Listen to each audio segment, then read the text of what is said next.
आप सबको जय मसीह की। मैं हमारे उद्धारकर्ता प्रभु यीशु मसीह के नाम में आपका स्वागत करता हूँ। और आज हम एक बहुत ही महत्वपूर्ण विषय पर चर्चा करने के लिए जा रहे हैं। और इन दिनों में कई एक पासवान प्रचारक ने कलीसियाओं में और लोगों को सिखाना आरंभ किया है कि हम प्रभु को लेने के लिए बपतिस्मा लेना कोई जरूरी नहीं है। और कोई व्यक्ति यदि यीशु मसीह पर विश्वास करता है तो उसे किसी कारणवश यदि बपतिस्मा नहीं ले पा रहा है तो उसे प्रभु को लेने से ना रोका जाए। और हम जब बाइबल में देखते हैं, पवित्र बाइबल में जो परमेश्वर के चुने हुए लोग थे और जिनके लिए परमेश्वर की प्रतिज्ञाएं थी, वाचा था, और लोगों को जो लोग यहूदी मत धारण करना चाहते थे उनके लिए एक बपतिस्मा था, एक प्रकार का स्नान था जिसे वो लेकर के यहूदी मत में शामिल हो सकते थे। और हम देखते हैं यूहन्ना बपतिस्मा दाता भी लोगों को मन फिराव का बपतिस्मा देना शुरू किया और बहुत सारे लोग मन फिरा करके यूहन्ना बपतिस्मा दाता से बपतिस्मा लेने जाते थे। और हमारा उद्धारकर्ता प्रभु यीशु मसीह भी उनके पास गए। और जब यूहन्ना ने देखा यीशु मसीह को तो यूहन्ना ने बोला कि प्रभु, मैं तो आपके जूते का बंध भी खोलने के योग्य नहीं हूँ, मुझे तो आपके हाथ से बपतिस्मा लेना चाहिए। लेकिन यीशु मसीह ने कहा, हमें इसी रीति से सभी धार्मिकता को पूरा करना है। और उसके बाद यीशु मसीह ने बपतिस्मा लिया। और यूहन्ना का सुसमाचार 3 अध्याय 22 आयत में हम देखते हैं कि यीशु मसीह अपने शिष्यों के साथ लोगों को बपतिस्मा देना शुरू किया। और यूहन्ना का सुसमाचार 4 अध्याय 1 और 2 आयत में भी हम देखते हैं कि यीशु मसीह अपने शिष्यों के साथ में लोगों को बपतिस्मा देते थे। यीशु मसीह की अगुवाई में उनके शिष्य 4 अध्याय में बपतिस्मा देना आरंभ किया था। तो अब तक जो बपतिस्मा था वो मसीही बपतिस्मा नहीं था, वो बपतिस्मा मन फिराव का या अलग प्रकार का बपतिस्मा था।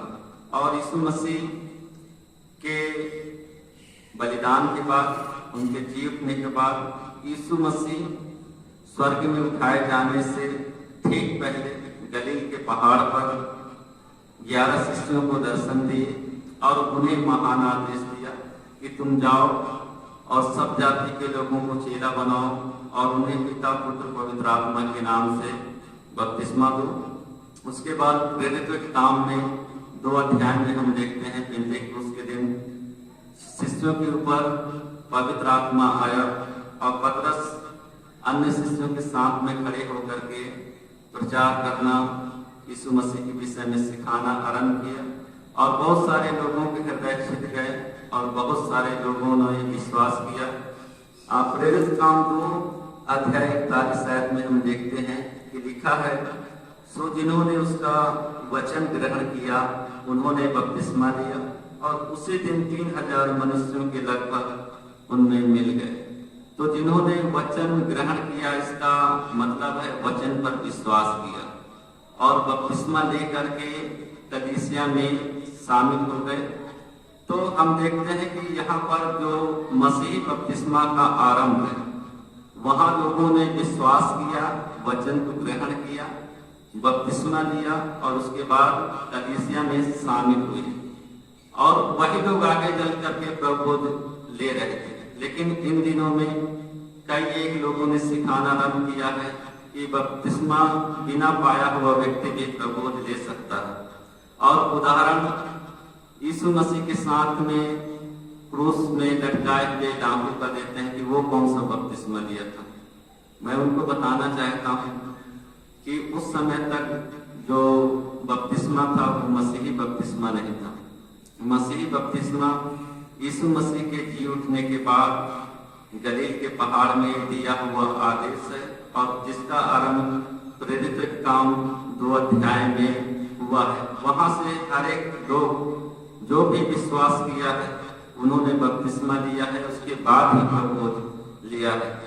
और यदि हम खुद भी स्वयं से मनन करें, हमारे पास कलीसिया के पास ऐसा कोई भी यंत्र नहीं है, मशीन नहीं है, टेक्नोलॉजी नहीं है जिससे हम लोगों के विश्वास की जांच कर सके कि हाँ ये व्यक्ति विश्वास किया है। विश्वास नहीं दिखने वाला चीज है, लेकिन बपतिस्मा दिखने वाला चीज है।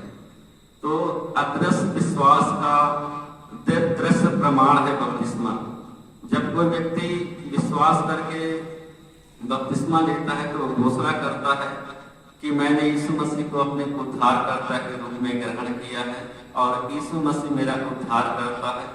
और जब वो बपतिस्मा लेता है तो यीशु मसीह के मृत्यु में और उनके पुनरुत्थान की समानता को प्राप्त करता है। और हमें समझना चाहिए कि ये प्रभुभोज कोई आम खाना पीना नहीं है, आम पदार्थ नहीं है, ये बहुत ही पवित्र है। ये स्वयं हमारे उद्धारकर्ता यीशु मसीह का शरीर है। और जब हम प्रभुभोज लेते हैं, जो रोटी और दाल को लेते हैं, तो स्वयं हम यीशु मसीह के शरीर को खाते हैं, क्योंकि यीशु मसीह ने कहा कि ये मेरा देह है। और उसी के प्रकार यीशु मसीह ने जब कटोरा लिया, प्याला लिया, तो कहा मेरा लहू में नहीं बचा है। तो जब हम प्रभुभोज को खाते हैं, पीते हैं, तो इसका मतलब हम स्वयं यीशु मसीह को खा रहे हैं, पी रहे हैं और हम उसकी समानता में हो रहे हैं।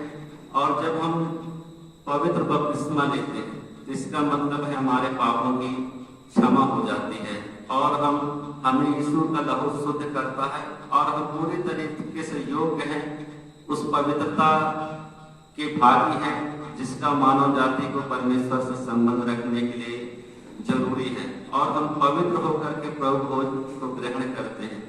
और हमें मालूम होना चाहिए कि हमें प्रभुभोज हमारे अपवित्रता की दशा में या अशुद्धता की दशा में हमें नहीं लेना चाहिए, नहीं तो हमारे ऊपर दंड और श्राप आता है और ये बहुत ही गंभीर बात है। इसलिए मैं आपको बताना चाहता हूँ। और दूसरा एक कारण ये भी है, मान लीजिए कोई विश्वासी विश्वास किया है और यदि हम बिना बपतिस्मा पाए हुए उसको प्रभुभोज देते हैं, तो नेक्स्ट प्रभुभोज के दिन में बहुत सारे लोग ऐसे लोग खड़े हो जाएंगे प्रभुभोज लेने के लिए जो बपतिस्मा नहीं पाए हैं और हम उन्हें रोक नहीं पाएंगे।